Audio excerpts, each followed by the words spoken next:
আসসালামু আলাইকুম। আপনি যদি এআই নিয়ে ইন্টারেস্টেড হয়ে থাকেন অথবা আপনি এডুকেশন নিয়ে অনেক ইন্টারেস্টেড বা আপনার বই পড়তে ভালো লাগে, তাহলে এই ভিডিওটা আপনার জন্য।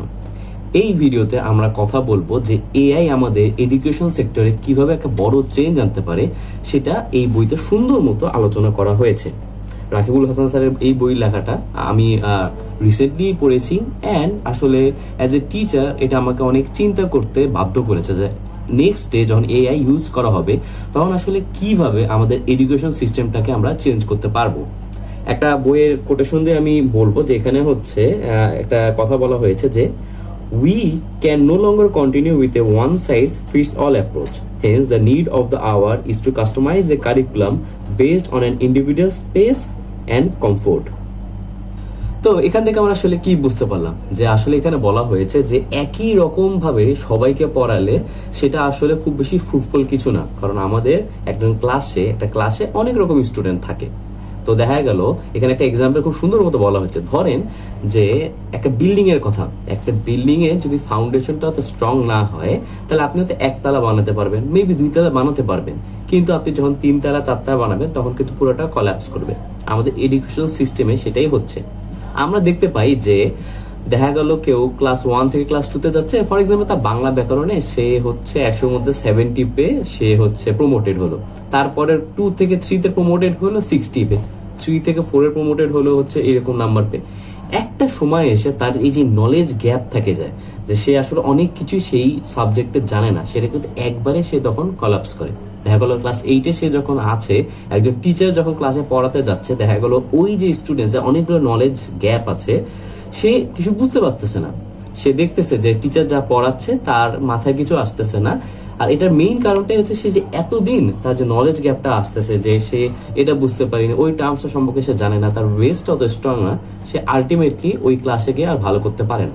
আর একজন টিচার যখন ক্লাস নেয় সে সবার জন্য একইভাবে পড়াচ্ছে। দেখা গেল যে ফার্স্ট স্টুডেন্ট যে নর্মাল বুঝতেছে আর যে একদম কম বুঝতেছে, সবার জন্য একই ওয়েতে আগানো হয়েছে, কন্টেন্ট তো সেম। সেই জন্য যে ছেলেটা আসলে বেস খারাপ, যার ফাউন্ডেশন খুবই দুর্বল, সে কিন্তু আর ভালো করতে পারে না।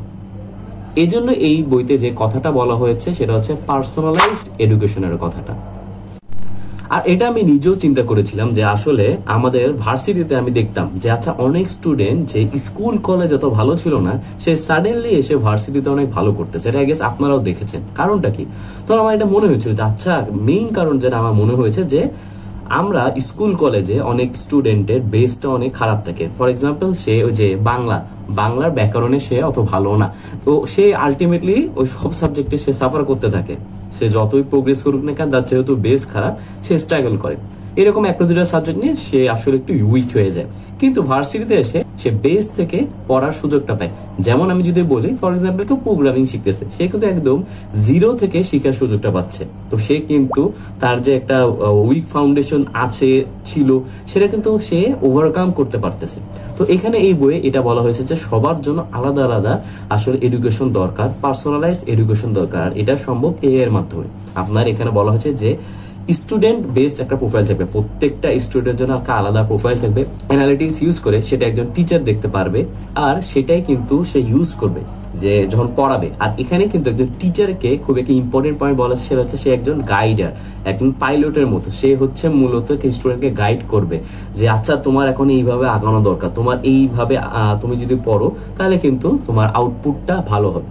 আর প্রত্যেকটা স্টুডেন্টের জন্য কন্টেন্ট ডিফারেন্ট থাকবে। আমরা জানি যে আসলে ডিফারেন্ট টাইপস অফ লার্নার আছে। কেউ দেখে ভালো শিখে, কেউ অডিও থেকে ভালো শিখে, কেউ কাজ করে ভালো শিখে। তো প্রত্যেকটা লার্নারকে সেম কন্টেন্ট দিয়ে শেখানোটা আসলে খুবই টাফ, কারণ সবাই তো একরকম না। যে দেখা গেল আপনি ভিডিও দিয়ে শেখাচ্ছেন, যে ছেলেটা আসলে হয়তো অডিও তার জন্য ভালো হতো, অথবা সে আসলে করে শিখলে তার জন্য বেটার ছিল, সে আসলে তখন কি করবে? তো এই জন্য আসলে পার্সোনালাইজ এডুকেশন, যে কন্টেন্টটা হবে based on his way of learning.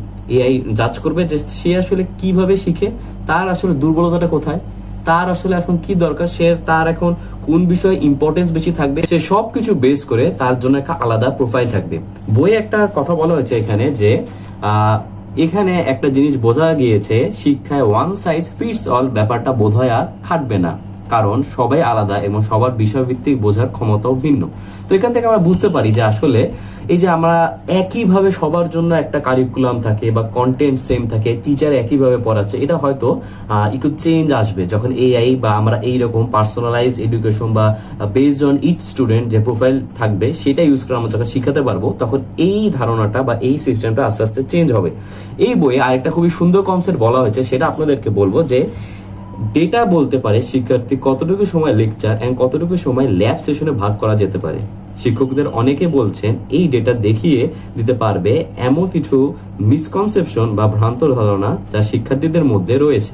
আপনার একটা চ্যাপ্টার শুরু করার আগে আপনি যদি একটা পরীক্ষা নিতে পারতেন যে স্টুডেন্টরা এখন কোন পর্যায়ে আছে, তাদের লেভেলটা কি, সেটা যদি বোঝা যেত, তাহলে আপনার সাথে সাথে যদি এআই আপনাকে ফিডব্যাক দিত, আচ্ছা আপনার স্টুডেন্টদের এখন এই বিষয়ে তাদের ফাউন্ডেশনটা অনেক উইক, তাদের এই বিষয়ে বেশি ফোকাস করা দরকার, ওই বিষয়ে তাদের ফাউন্ডেশনটা অনেক ভালো, তো আপনি কিন্তু এআই থেকে এই ফিডব্যাকটা পেয়ে যেতে পারেন যে তাদের প্রেজেন্ট সিচুয়েশনটা কি। আর আরেকটা খুব মজার বিষয় যে আমাদের যে পরীক্ষাগুলো আমরা নেই সেখানে আমরা ফিডব্যাক অনেক দেরিতে পাই। আমাদের যদি এখন আপনি চিন্তা করেন যে আমাদের কোনো পরীক্ষা যদি হয়, আমাদের চ্যাপ্টার 1 এর উপর এক্সাম হলো, আমরা সেই ফিডব্যাকটা পাচ্ছি যখন আমরা চ্যাপ্টার 2 এর মাঝে আছি, তখন কিন্তু আমরা আসলে একটু ভুলেই যাই যে চ্যাপ্টার 1 এ আসলে ভুলগুলো কি ছিল, বা আমরা তখন রিলেট করতে পারি না, আমাদের ফোকাস থাকে চ্যাপ্টার 2 তে।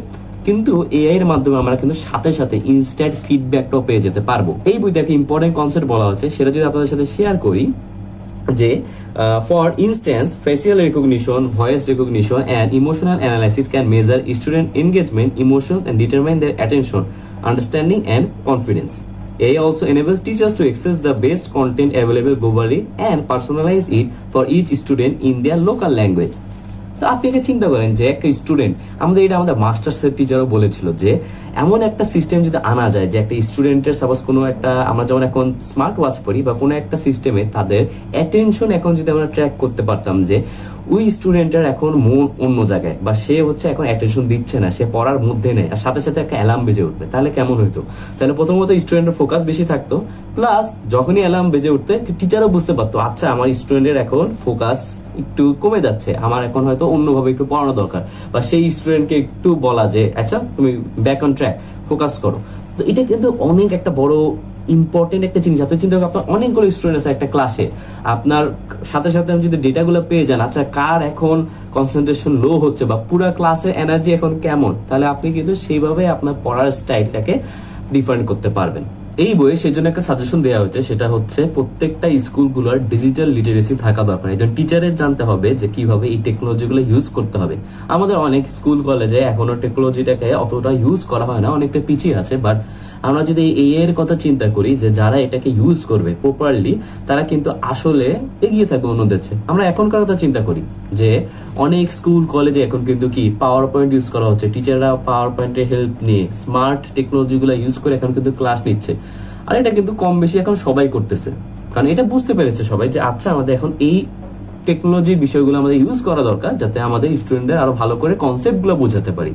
সিমিলারলি এই কনসেপ্টগুলো এআই ইউজ করে আসলে স্টুডেন্টদেরকে কিভাবে আমরা ভালো একটা শিক্ষা দিতে পারবো, সেই বিষয়ে কিন্তু আস্তে আস্তে স্কুল কলেজগুলো বেশি সিরিয়াস হচ্ছে।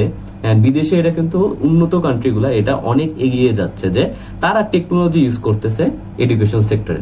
আমাদের ওভারঅল বাংলাদেশের প্রেক্ষাপটে আমরা যদি চিন্তা করি, এখন হয়তো এটা অতটা বেশি না, বাট যেভাবে এআই ইউজ বাড়ছে, আমাদেরও কিন্তু অনেক রিসার্চ চলছে বিভিন্ন সেক্টরে যে কিভাবে এআই কে ইউজ করা হয়, হেলথ সেক্টরে এআই ইউজ কিভাবে করা যাবে, এডুকেশন সেক্টরে কিভাবে ইউজ করা যাবে, সে বিষয়ে বিভিন্ন রিসার্চ যাচ্ছে। সেজন্য এই বইয়ে যে কনসেপ্টগুলো বলা হয়েছে সেটা যদি আমরা আসলে ইমপ্লিমেন্ট করতে পারি, তাহলে আমরা এক্সপেক্ট করতে পারবো যে নেক্সট এডুকেশন সিস্টেমটা আসলে অনেক ভালো হবে। তো ওভারঅল আমার কাছে এই বইটা অনেক ভালো লেগেছে। আপনারা যারা আসলে এআই নিয়ে খুবই ইন্টারেস্টেড, এআই কিভাবে আমাদের লাইফটাকে চেঞ্জ করতে পারবে, বা আপনি আমার মতো একজন শিক্ষক, আপনার টিচিং খুব ভালো লাগে, তাহলে আপনি আসলে এই বইটা আপনি দেখতে পারেন। রকমারি আর ওয়াফি লাইফের লিঙ্কটা আমি দিয়ে রাখবো যাতে আপনাদের কষ্ট করতে না হয় এই বইটা খুঁজতে। অ্যান্ড যেটা ফাইনালি বলবো যে এই বইটা আমার অনেক ভালো লেগেছে।